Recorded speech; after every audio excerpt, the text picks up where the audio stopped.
షిరిడి నుంచి సికింద్రాబాద్ వస్తున్న ట్రైన్లో దొంగతనం జరిగింది. తెల్లవారుజామున 3 బోగీల్లో దోపిడీకి పాల్పడ్డారు దుండగులు.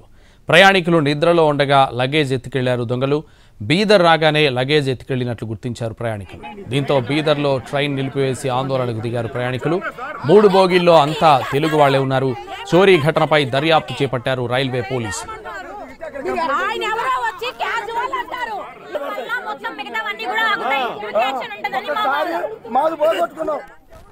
రైల్వే సిబ్బంది నిర్లక్ష్యం వల్లే దొంగతనం జరిగిందని అంటున్నారు ఏసీ బోగీలోని ప్రయాణికులు.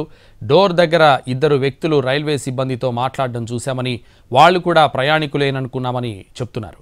అర్ధరాత్రి 2:30 గంటల సమయంలో వాష్రూమ్కి వెళ్లి వస్తుండగా 2 వ్యక్తులు బ్యాగులు తీసుకుని వెళుతున్నారని, అప్పుడు రైల్వే సిబ్బంది వాళ్లను ప్రశ్నించలేదని చెప్తున్నారు. మరిన్ని వివరాలు మా ప్రతినిధి రాధాకృష్ణ షిరిడి ట్రైన్లో నుంచి అందిస్తారు.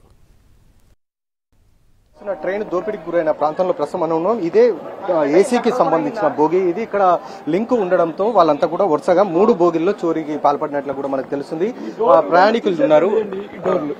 ఈ డోర్లు 2 తీసేసి ఉండే ఇక్కడ ఉన్న అతను మన బ్లాంకెట్లో వేసే రైల్వే అతను పడుకోలేదండి, నుంచునే ఉన్నాడు. నేను బాత్రూమ్కి వచ్చినప్పుడు ఇతనితో 2 వచ్చి మాట్లాడి వచ్చిన తర్వాత నేను బాత్రూమ్ నుంచి వెళ్ళానండి. వెళ్ళి అట్ట పడుకున్న తర్వాత కాసేపటికి 2 మన బ్యాగులు తగిలించుకుని ఇటు వెళ్ళిపోయారండి. అతను అప్పుడు ఇక్కడ మెలకుగా ఇక్కడ నుంచునే ఉన్నాడు. ఏం పట్టించుకోలేదు, ఇక్కడ నుంచునే ఉన్నాడు. అది ఖచ్చితంగా 1 గంట దాటిన తర్వాత అండి. 1:30 అవుద్ది. అప్పుడు పడుకుని వాళ్ళిద్దరు కనపడలేదండి. ఇద్దరు చందగాడ ఒక ప్యాంట్ వేసుకుని ఒక అబ్బాయి ఒంటి నిండా దెబ్బలండి, వాతలు తేలుండయి. తేలితే గీతలు షర్ట్ ఇచ్చేసి ఆ షర్ట్ పెట్టే తుడుచుకొస్తున్నాడు. అమ్మా అని అడుగుతుంటే 10 రూపాయలు కూడా ఇచ్చామండి. ఇచ్చినందుకు మన బ్యాగ్ ఇట్లా చేశాడంటే అని అనుమానంగా అనిపించిందండి. తర్వాత అసలు తల కింద అక్కడ పెట్టుకుని ఓడుకున్న బ్యాగ్ ఎట్ట తీసాడో అసలు తీసేశాడు. అంత ఆశ్చర్యంగా తీసేశాడు. పెద్దది లెదర్ బ్యాగ్, కాస్ట్లీది బ్యాగ్ కూడా కాస్ట్లీది. డబ్బులు 10,000, వాచ్, కలజోళ్లు, ఆధార్ కార్డులు, టాబ్లెట్లు.